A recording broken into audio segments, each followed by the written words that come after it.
Un fait très curieux, le livre de Jordan Bardella est sorti en même temps que celui de Philippe de Villiers, qui s'avère avoir un score des ventes très différent. L'écart est même énorme. Vous allez voir l'analyse ici, dans un extrait vidéo de Florian Philippot.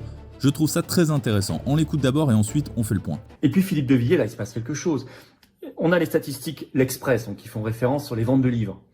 Son livre a dépassé assez largement déjà les 100 000 ventes. Et surtout, au moment où il était à 108 000 ventes, au même moment, le livre de Jordan Bardella était à 40 000. Même éditeur, Fayard. Ils sont sortis à une semaine d'écart. Donc quasiment le triple déjà. Donc il va surclasser, avec beaucoup moins pourtant de publicité et de médiatisation. Et puis c'est vrai que lui parle du Frexit et de plus en plus. Il y a quelques jours, il a fait une grande interview à Valeurs Actuelles. Je le cite. « Je suis souverainiste pas à moitié. Je crois à la souveraineté telle qu'elle a été définie par Jean Bodin. Le caractère d'une puissance qui ne relève d'aucune autre. On est souverain ou non. On ne peut l'être à moitié, pas plus qu'une femme ne peut être à moitié enceinte. » Vous citez Florian Philippot, ah oui, parce que le journaliste l'avait interrogé sur moi, il fait preuve d'une intelligence d'anticipation qui mérite considération et estime.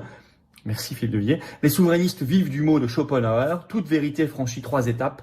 D'abord, elle est ridiculisée, ensuite elle subit une forte opposition, puis elle est considérée comme ayant été toujours une évidence. Je cite toujours Philippe de Villiers, écoutez bien. La politique est devenue un simulacre, on fait semblant. C'est un théâtre d'ombre, car la potestas est partie à Bruxelles.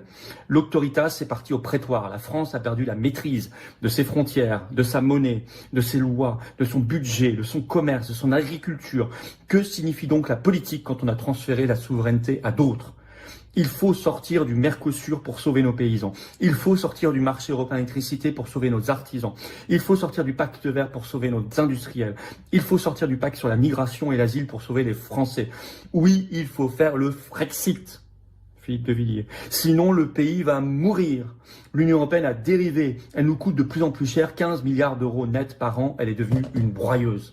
Tout est dit. Voilà, la vraie question est, est-ce qu'un Philippe de Villiers ne serait pas plus apte à un Jordan Bardella pour redresser la France? Vous me direz, du moment qu'on se tape pas un gauchiste comme Mélenchon ou pire, encore un macroniste. Quoique difficile de savoir d'où viendrait le pire. Quoi qu'il en soit, les idées de Frexit, bien que pas encore acceptées par l'opinion publique, pourraient assez vite se propager quand on voit l'avalanche de taxes qu'impose Bruxelles à la France. Qu'en pensez-vous?